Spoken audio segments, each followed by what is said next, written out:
Taken, have everybody already knows Susana, how she goes to war and makes sure she checks Bruce Rauner at every point. And so certainly there's no question that we have to have Susana Mendoza as our next and continuing to be our comptroller of the state. And so with that, I want to bring Susana up. Thank you so much.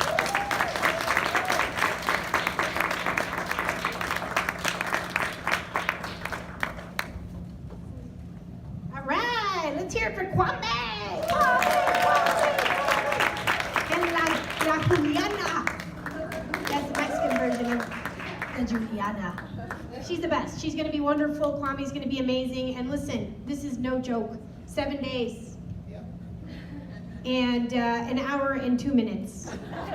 Okay, and then this is not over. We're going to begin to see a brand new day, a great day for Illinois. I say in 7 days, an hour and 2 minutes, things are going to get a whole heck of a lot better here in the state of Illinois. We're going to have a new governor called J.B. Pritzker. We're going to have the most awesome lieutenant governor to have ever served the state of Illinois, Juliana Stratton over there. We're going to get ourselves an attorney general that stands up and fights for women. Not that is a woman who fights against women, right? That is like the worst kind of woman. I'd rather have like a crazy dude there. We have one in the White House. But we don't need a woman who claims to be a woman who's going to be fighting against our rights to take care of our own bodies, to make our own healthcare decisions, who would rather place an innocent child in the hands of a known abusive couple than put them in the hands of a loving gay couple. Who does that? Crazy people. She does. Well, you know who does that? Governor Rauner's handpicked candidate for Attorney General. We cannot allow that to happen. But Kwame's very modest because he gave you a good pitch for why, like, we need to vote against Erica Harold and said, but you know, I'm all right too. I mean, he's a great candidate. We have got an awesome candidate in Kwame Raoul. He's going to be an amazing Attorney General. And Kwame, you should be very proud of the fact that you are right. You were running in a race where there were like 10, maybe not 10, but 5 or 6, 7 other, was it you 8? So 7 other amazing candidates for Attorney General. When was the last time we had a race like that where pretty much everybody on the ballot was really good, was a good choice? So you should be very proud that you rose to the top. You're the cream of the crop for the Attorney General candidates, and we're really proud to have you on the ticket. And Kwame and Juliana, of course, represent the next generation of leadership here in Illinois as well, and it's fun to be a part of that ticket. We women are going to make the difference in this race. I'm just calling it right now. We are not going to be sitting in the shadows. We're not going to be hiding behind any man's suit. We are leading the charge. No offense to the awesome men in the room, because men of quality do not fear equality. Am I right? And that's why these guys are here. And we're very appreciative of having these amazing allies. But Bruce Rauner has been an absolute colossal, humongous failure of a governor, and he has been so incredibly successful at decimating our state, at hurting people across all 102 counties in the state of Illinois. And if there's one elected official in the whole state who can tell you that story and paint it for you, it's me. Because as the woman responsible for managing Illinois through the worst fiscal crisis in its history, I've seen it all. I get the calls from people who are literally about to be disconnected from their ventilators, which means they will die if our office doesn't intervene, because the state was so delinquent in paying that person's health care when that person was fully insured, by the way, and had paid fully into premiums that, I'm going to not use her name, but her father had been paying into religiously as a former state employee, and his daughter had been very, very sick, where she was going to be guaranteed to be on the state's health care plan for the duration of her life.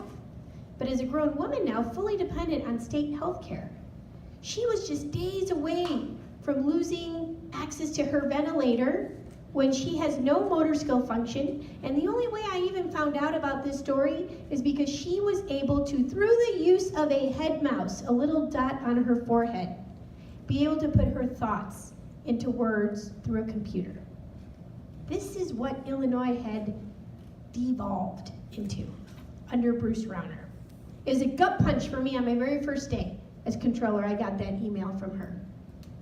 And I used to not be able to tell this story without breaking down. It really made me super emotional to think that wasn't even about, I'm gonna call her Mary just for the purposes of hiding her identity, or protecting her privacy, but the fact that on that day I got an email to my info@susanamendoza.com, which was the campaign website, from this woman congratulating me on becoming the controller, but then asking me if I would please be her advocate, and that she was a moment away from losing her life, and that she wanted to live.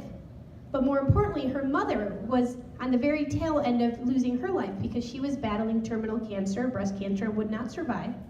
But the fact that they were going to disconnect her would mean that she would be sent to hospice until she died, and therefore being separated from her mother, who was her, her life, essentially, right?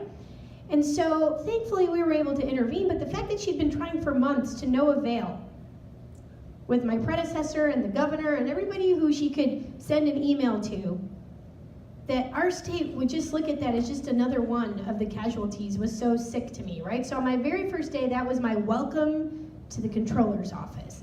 But it's also been my pride and joy that I could help her, and it's also been the biggest source of pain for me, that I think about how many other people are worse off than Mary.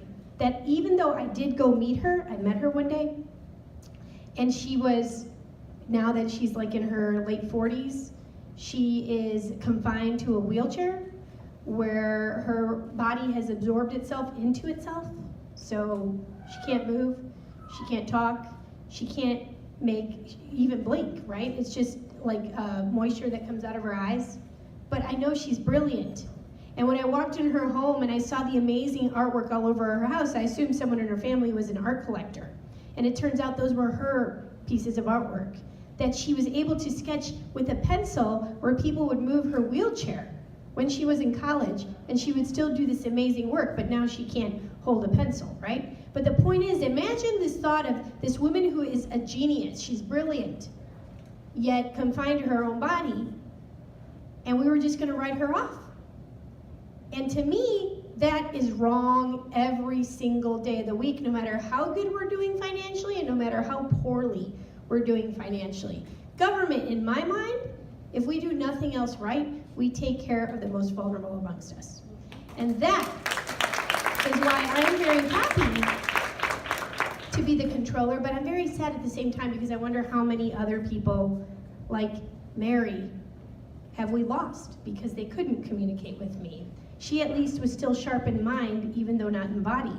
But there are people who are not sharp in mind or body, but they still deserve the dignity of the best quality care in our state. So Bruce Rauner took our state into hostage situation for 736 days. 736 days of which we are still recovering, and it will take a long time to get through. The damage has been done. 8 credit downgrades in just 2.5 years. That's a faster speed and a larger amount than any governor in the history of the state of Illinois. He's the largest deficit spending governor in the history of the state of Illinois. He racked up $16.7 billion worth of bills that had not been paid for services already rendered, like medical services, for example. That's why these people would say, we're gonna stop services because we're never getting paid, right? You can't almost blame the hospitals or the providers, but this is what's happening as a result of Bruce Rauner's devastation to our state. What else? Over $1 billion, $1.140 billion in late payment interest penalties because he didn't pay the bills, right? So essentially after 90 days, we start to accrue 1% penalty, like if you don't pay your credit card, right? And that, after a year of not paying someone, is 12% interest that we're being penalized a year on those bills. So as your controller, I really, besides making it a full-time job to, of course, fight Bruce Rauner, I had to get stuff done, right? My job isn't just, I know I'm pretty popular for like beating him up all the time and winning all the fights, but hopefully you understand that I also know how to do the job. And it has been the biggest challenge of my life and the most rewarding one to manage the state successfully through this financial crisis.